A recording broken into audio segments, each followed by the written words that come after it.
Você já deve ter visto shonens no geral, né, assim, voltado para o público mais adolescente, porque são muito comuns, né, dão muito dinheiro, vamos ser sincero. E, tipo assim, você já deve ter percebido que muitas das vezes os protagonistas, apesar das suas diferenças, eles têm alguns pontos muito incomuns. Tipo, a base pra criar eles é quase a mesma coisa. Esse é o tanto que esse é o tema do vídeo de hoje, né. Você viu aí provavelmente na thumb ou leu o título do vídeo, a questão são os protagonistas serem muito parecidos, mas também terem ali suas pequenas diferenças. A verdade é que não existe dentro do shonen, pelo menos nesse mesmo gênero, nesse mesmo quesito, protagonistas muito inovadores. Existem aqueles que conseguem, como é que eu posso dizer, usar a base do personagem de uma maneira mais interessante do que outras. E aí fica a seu critério decidir qual deles é melhor pra você ou não. Geralmente, na superfície desses personagens, ele tem basicamente as mesma base. Por exemplo, aquela marginalização que a gente geralmente vê, sabe? Pra criar a identificação inicial. Por exemplo, o Naruto, que era afastado de todo mundo porque ele tinha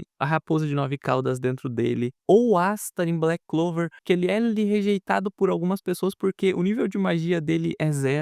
O Luffy, num primeiro ponto ali, muita gente assim acaba desconfiando um pouco do fato dele querer ser rei dos piratas, sendo apenas um adolescente que tá começando ainda, mas com o tempo as coisas vão melhorando. Vocês entenderam? Basicamente colocar o protagonista numa situação ali mais complicada, numa situação mais difícil, solitária. Essa é a marginalização inicial pra você gerar essa certa empatia. Só que aí também temos ali o grande objetivo, do Naruto é ser o Hokage, do Luffy o rei dos piratas, do Asta o rei mago, do Goku o mais forte. Literalmente você pode começar a pensar num monte de gente que tem basicamente essas coisas ali na lista e ir elencando uma por uma. Só que então eles têm também uma enorme força de vontade, eles não se deixam abater de jeito nenhum. Não importa o obstáculo, não importa se o oponente é 5 vezes mais forte, 100 vezes mais forte, não importa o que aconteça, eles vão usar a força de vontade pra levantar do chão, segurar sua espada, ou fazer seu jutsu, ou ali dar um soco mais forte. Literalmente, a grande força de vontade do protagonista. E aí a gente vai acompanhando então também essa evolução dele, esse fracasso dele, essa limitação. Tudo isso vai rolando ali no arco de treinamento, que às vezes dura uns 50 episódios, às vezes dura 10, às vezes dura um, por aí vai. No geral, essa superfície base, ela tá ali porque ela funciona muito bem, ok? Você pode tentar dialogar, que é diferente uma coisa ou outra, e realmente vai ser porque cada personagem vai ter a sua essência, por assim dizer. Mas a base de construção é essa. E assim, ela funciona porque o público-alvo gosta disso. Em outras palavras, o público-alvo do shonen geralmente são adolescentes. Então, a conquista por um sonho é uma coisa que vai funcionar muito bem. O fato de não desistir, apesar dessas enormes dificuldades, vai funcionar muito bem também. Então, essas coisas vão moldando ali a forma como o anime vai indo. Além disso, ela permite também no roteiro uma coisa muito interessante, que é o desenvolvimento do personagem. Você consegue acompanhar esse desenvolvimento dele contínuo por centenas de episódios. Pega o Naruto, por exemplo, do Naruto criança, a gente tem um monte, assim, de episódios em que o Naruto ele dá ali umas cambalhadas, mas evolui um pouco. Depois tem Naruto Shippuden, agora tem Boruto, e sabe? Então, assim, o protagonista ele vai evoluindo por essa via que ele tem. E a gente vai acompanhando, e como isso funciona, eles vão sempre repetir essa fórmula.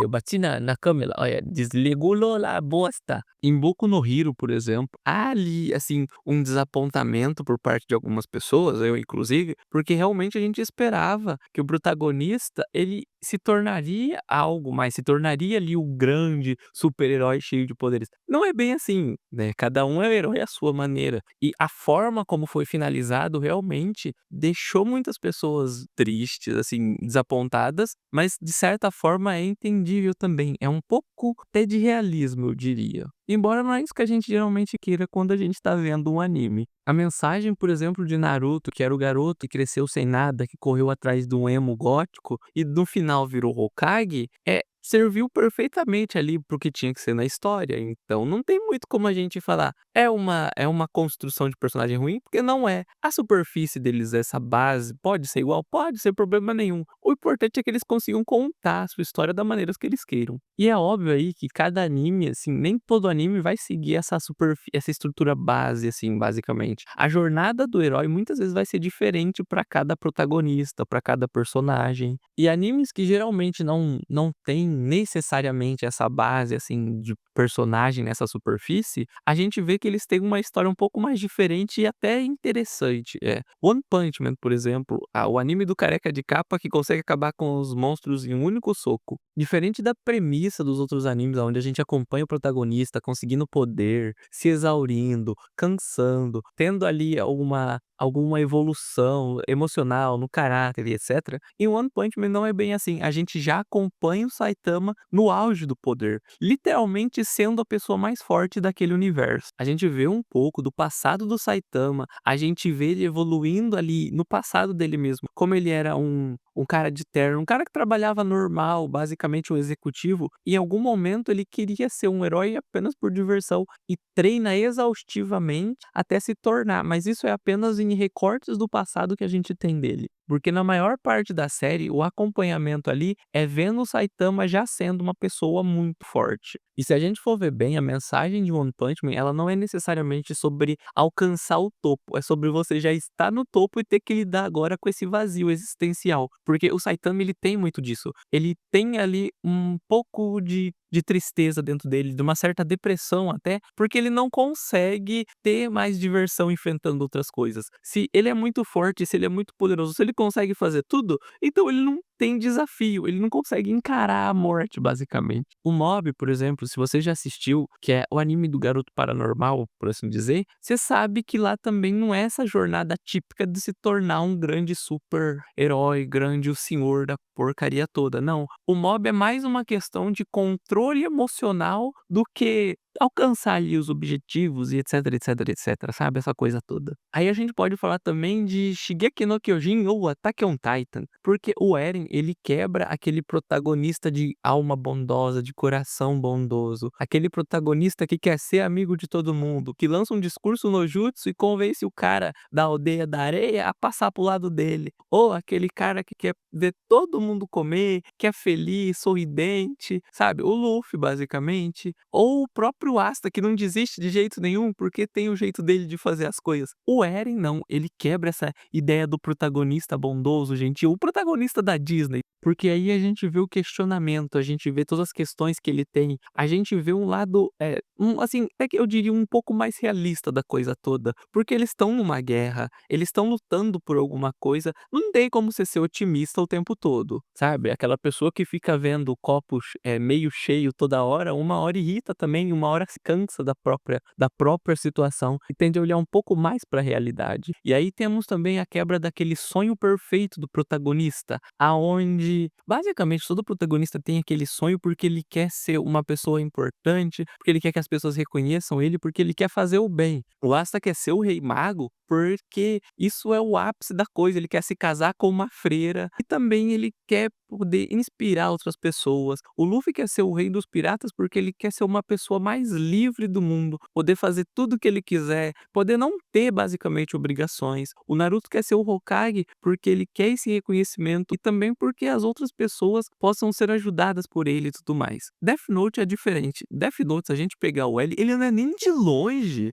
um dos protagonistas mais bondosos que eu já vi da vida. Até o sonho dele, se a gente for ver bem, é um pouco deturpado, porque o que ele quer por si só não é criar um mundo bondoso, tá, perfeito. Ele quer criar um mundo com as regras dele. Ele é um tanto quanto egoísta até. Então a gente vai para aquela questão de a recompensa final, aonde o protagonista, depois de passar por árduos desafios, de ganhar mais poder, de conhecer gente nova, de melhorar como pessoa, de melhorar ali como líder, de lidar com seus demônios interiores, depois de todos esses desafios, ele finalmente está pronto para ganhar a recompensa que ele tanto sonhou um dia. No caso do Naruto virar Hokage, do Asta ali o Rei Mago, no caso do Luffy ser o Rei dos Piratas, sabe? Alcançar o objetivo final dele. Até porque isso faz parte de toda a cultura japonesa do se você se esforçar, você consegue chegar lá. É esforço e trabalho pesado supera o talento. A gente pode ver essa premissa muito ali, por exemplo, em Naruto, quando o Rock Lee foi enfrentar o Gaara e uma das cenas mais loucas dos animes, eu acho uma das das mais famosas também que o pessoal gosta bastante. Não é só anime em que essa ideia tá presente. Você pode pegar qualquer outra série, assim, que você vai ver que muitas vezes o herói ele supera as coisas por treinamento e não por talento. Exceto Kung Fu Panda. Kung Fu Panda, o Po tinha talento natural pra luta, então ele consegue ganhar do Tai Lung muito fácil. Eu gosto dessa ideia do desenho todo. É muito bom. Um dia a gente fala de Kung Fu Panda aqui, mas só até o 3, ok? O 4 não foi muito legal não. E se você pegar então o anime de Akame ga Kill, você vai ver que muitas pessoas não gostaram tanto assim do final, se sentiram com faltando uma sensação de recompensa. Mas o foco nesse caso é outro. Ali tem uma recompensa, só que ela tá mostrando o lado um pouco mais real da coisa, no sentido de tudo pode até chegar, mas vai ter que ter sacrifícios. Você não vai chegar em perfeito estado no final, você vai se debilitar, você vai se machucar mentalmente, a sua questão emocional vai estar totalmente abalada no final. Então você pode conseguir, mas não sem antes, ter alguns machucados ali, algumas cicatrizes em você. Já que a gente falou desse negócio de se esforçar para chegar em algum lugar, vamos falar então finalmente da coisa final, o talento. Hunter x Hunter pra mim quebra isso, ok? Porque pra eles talento importa muito. Se você pegar lá o sistema de poder dos Nen, você vai perceber isso. É muito mais fácil você já ter ali uma predisposição a alguma coisa que você já é chegado, entendeu? Mesmo que você treine muito, lá sempre vai ter uma certa limitação. E esse ponto pra mim é muito importante porque animes no geral eles não colocam isso. Assim, Asta, que eu gosto bastante de Black Clover, ele é um personagem que não tem magia e só por isso ele consegue usar anti-magia. Só que a questão é, se o Asta não tivesse treinado também ali o suficiente, ele não conseguiria levantar aquela espada gigante dele. Porque convenhamos, aquilo não parece ser uma espada muito leve de se carregar e ficar balançando ela por aí. O nosso anão maromba, que tem desejos por freiras, ele tem ali o certo mérito do fato dele tido que treinar pelo menos um pouco para conseguir levantar aquela espada. E depois ele ainda teve que aprender esgrima, ou seja, ele teve que aperfeiçoar mais ainda a arte de batalha com espadas dele, porque é a única coisa que ele tem. No entanto, essa habilidade que ele tem torna ele sim um tanto especial, até porque você conseguir anular magia. Em um mundo onde magia é tudo, deixa as coisas ali um pouco mais equilibradas pra todo mundo, né? Você vai ter que cair na porrada com a galera. Mas o que que você acha de tudo isso? Qual é aquele anime que você olha e fala assim: "Não, esse anime aqui, o protagonista é construído de maneira diferente, até a base dele é outra. Ele não é aquele protagonista que se levanta, assim, do nada no chão quando tá caído, não, ele continua no chão porque ele tá cansado, porque o mundo tá socando ele e ele não quer ter força de vontade. Ou então aquele protagonista que, apesar de ser marginalizado, ele continua sendo marginalizado o resto da série inteira, até quando ela termine, sabe? Uma base um tanto quanto diferente, aonde a identificação é outra, aonde o ponto de virada do protagonista também é totalmente diferente dos pontos de viradas que a gente já tá acostumado. Ou então até outros tipos de anime, uns animes assim um pouco mais denso, vamos colocar assim, não que shonens não sejam, mas tem assim uns animes que são bem mais pesados e tratam de muitos outros assuntos interessantes que não necessariamente estão ligados a esse negócio de alcançar um sonho tão aguardado por você. No mais, eu gostaria de agradecer por ter assistido até aqui. Espero que tenha um excelente 2026, né? E até a próxima.